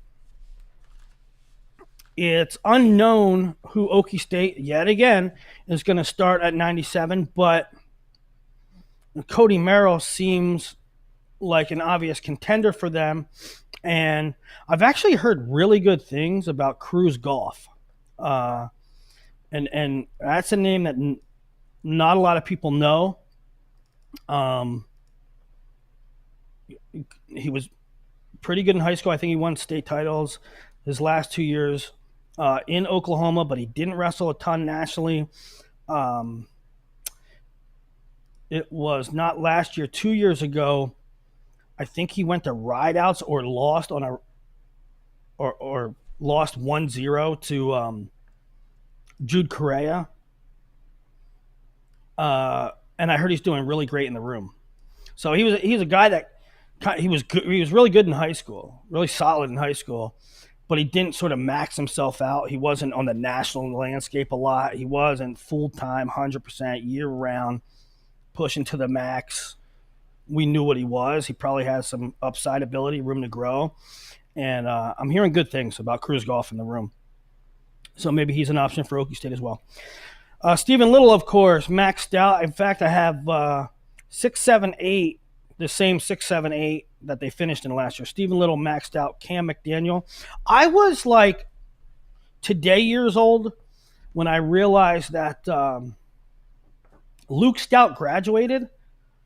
Those Ivy League guys, man. They're and the academy guys, like the Army, Navy, Ivies, compared to the other guys, compared to the rest of the nation, their careers go so quick. There's no COVID years to talk about. There's no red shirt years. I could not believe that Luke Stout is already done. Blood Round, DJ Parker, Shoemate, Sonny Sasso, Evan Bates. It's not a great weight. Well, 3 of the 4 semifinalists are gone because Ferrari's up to heavyweight now. Buchanan graduates from Iowa and Cardenas graduates from Michigan. And right, and then Barr.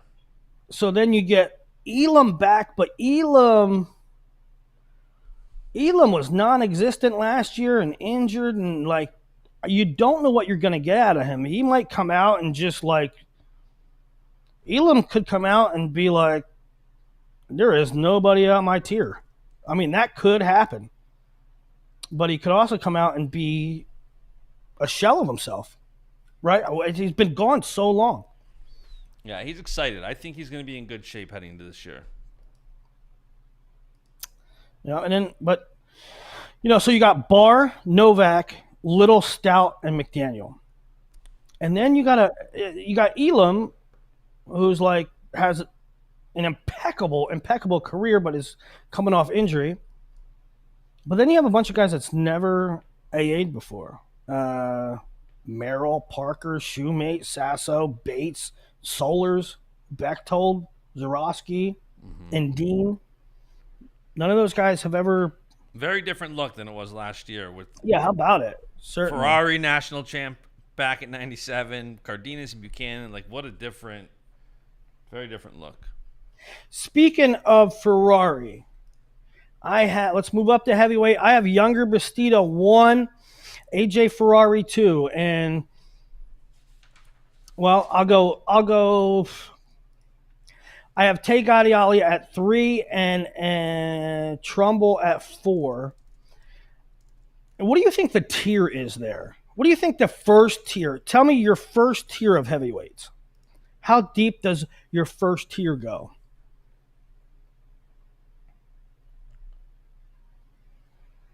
No? It's a good question. No, I'm thinking. It's a good question because you've got Younger and Tay both coming off injury. So it's like, could they be in that top tier? Sure, but where are they going to be post-injury?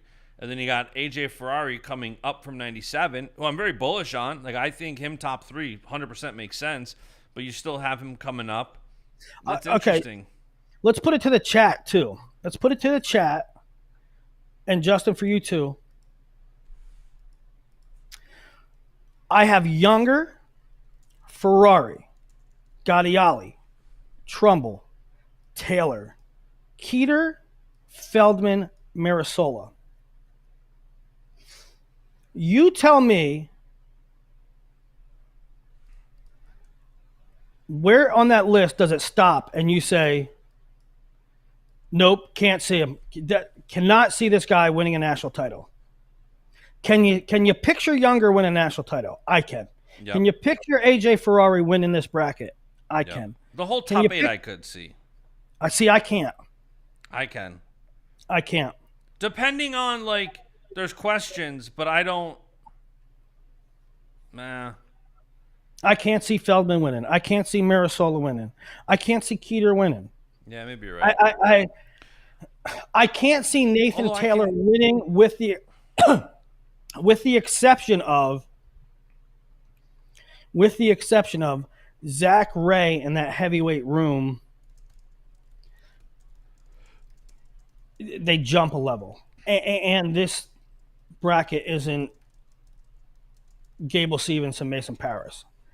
So, well, that's why I say top 8. It's like, it's not that, can Cole get his weight up? What will Keeter, the improvements he'll make? Feldman, like, it's not necessarily them. It's more so the field. You don't have the Masons, the Gables. That's more so what I'm looking at. Yeah, listen, I think I kind of stop at Gadiali. Like, I wouldn't be surprised if Trumbull made the finals. I wouldn't be surprised if Taylor made the finals. I wouldn't be surprised if Keeter made the finals. I just can't see, as good as Ben is, I don't think he's quite there yet.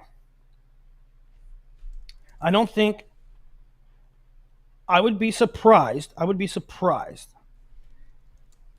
if anybody other than Younger, Ferrari, or Gadiali won this bracket. Let's see what the chat says. Basch wants to say Marisola so bad. Jay Hill said, "It's not that I want to say Marisola so bad. Like, he's an incoming freshman. We don't know where he's at. He's got to put some weight on. I'm bullish on him though. I'm rooting for him. But yeah, he's got to prove himself for sure. People want me to be so much more Penn State biased than I am." Not a Wrestler says AJ Keeter, Gadiali, Bastida. I don't know if I put Keeter there. Maybe, though. Maybe. I mean, you're talking about a guy coming off injury who was sixth and still hasn't really filled into his frame. I would not be surprised at all for Keeter to eventually win a title. I don't know. I just don't know if I'd pick it this year. Like somebody else said, Gotti got enormous. He's in a room that consistently produces great heavyweights. I just don't know if I put Keeter in that tier quite yet. Potential, yes.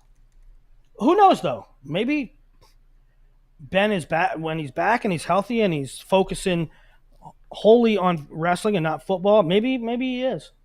Maybe he is. Yeah, I heard he gained a lot of weight. Keeter wasn't sixth.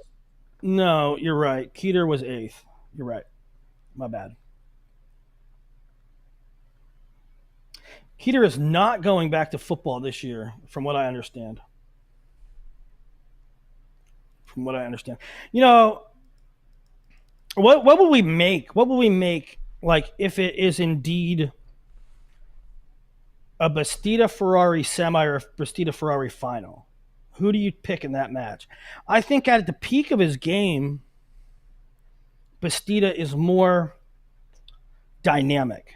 AJ's really good at bread and butter, almost unbeatable.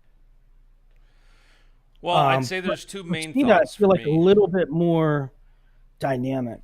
The two things that would come down to for me in that matchup is, does Younger stay healthy all year? Is Younger 100% going into that match? And, you know, throughout the season, will we see one thing?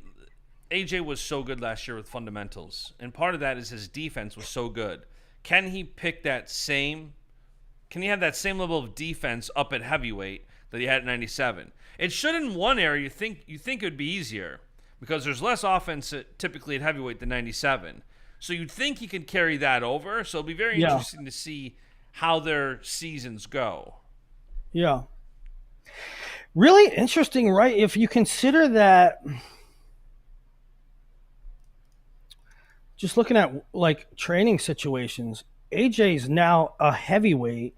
AJ's now 230, 240, working with Tavel Delagnev.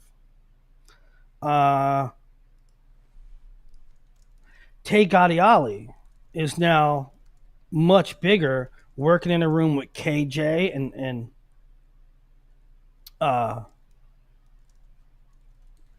maybe Mason Paris. Who am I forgetting? Maybe Adam Kuhn, you know. Nathan Taylor, not a high-profile recruit, but had a really good start to his career, injured, now in a room, another year under his belt, working with Zach Ray and Jordan Wood. And there's probably some others as well. Keeter, full-time wrestling now. So there's a lot of situations where it's not only another year to look at and pick a pecking order, but there's a lot of new training situations for these guys. And look at it. Bastida, Ferrari, Trumbull, Marisola, Volker, Amos, all those guys, every single one of them started at 97. Yeah. So a little different landscape. But that's it. That's Crystal Ball for now. And I don't know, maybe as we get closer to the season and, you know, there won't be a whole lot, if any, transfers to plug in there, but maybe we get some lineup certainty and maybe one more Crystal Ball update prior to the start of the season. When did you first update Crystal Ball this year? Was it after Cliff Keen?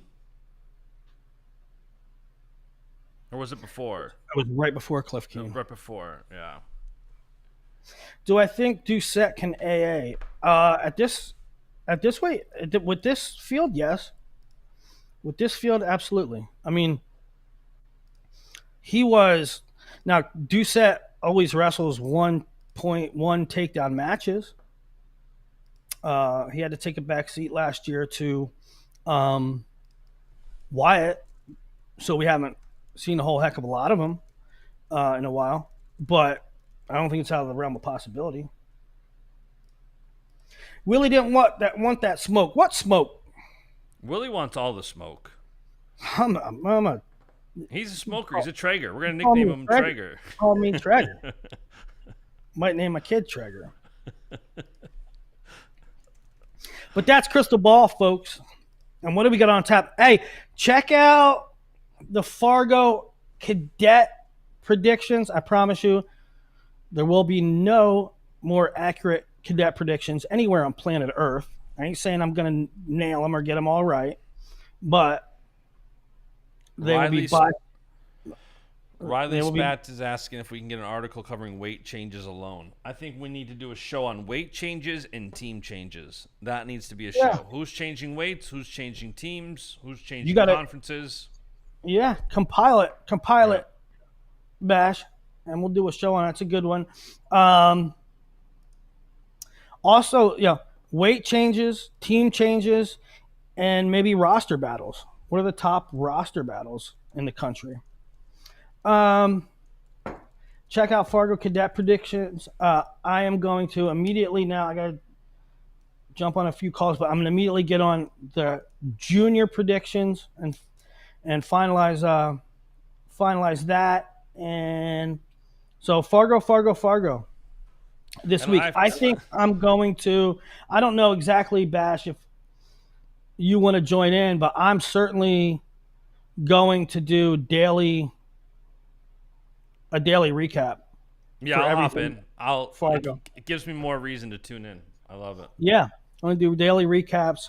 On the bad side, I hate missing Fargo, but I'm going to Cadet World soon, so I had to sort of pick one. On the good side, not being there allows me to do recap shows, and it might be better, I might be more productive here than I was even there. So it's a struggle. It's always great going, but it's easier to do shows when you can just go from TV to podcast setup, crank out content. Cody Pelvler says Bill Saylor sounds like someone who chain smokes. My dad's name's Bill Saylor. He doesn't. Well, I think they were calling you Bill because I was calling you William to start the show. I don't think he's ever smoked a cigarette in his life, but the crazy thing was when I was in high school, and I was like nationally ranked and stuff, right? But I also cut a lot of weight, and so like being that I was nationally ranked, a lot of people knew the name, right? I'm not saying I was by no means a superstar, but my name was in print enough that you knew the name. Fans knew the name, right? And so like 2 years after high school, there was another good wrestler. He was a heavyweight or a 97 out of the state of Florida, and his name was Billy Saylor. And he died in a sauna, cutting weight. No way. And for the next couple years, he was part of that. He was part of that problem where like 3 wrestlers died in like 6 months from cutting weight. That's crazy. And then NCAA went, whoa. Let's change the rules. There's no more night before weigh-ins. We're adjusting the weights. We're banning saunas. Right? But his name was Billy Saylor. And so for like 2 or 3 years after that, I'd go to a wrestling tournament and they'd be like, bro, I thought you died. No, that wasn't me. They had to be like giving you gifts and hugs and, oh, it's so good to see you. I didn't think we'd get this no more. Dude, I read you died. No, that was Billy Saylor.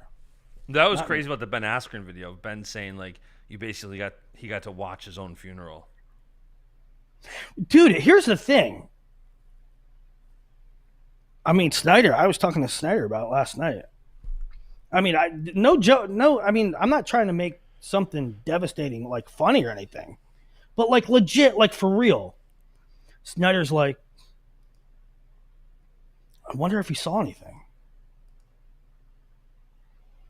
Like afterlife stuff? Yeah. Yeah. I got an alert from the Traeger. Can you see this? I got a Traeger update. What does it say? It's probably This is the only thing.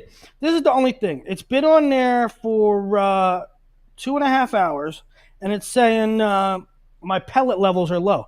It ain't low. You just got to push them down in that corner. Yeah, that happens sometimes. I got a 9-pound pork shoulder, and I didn't commit to it. I just did salt, pepper.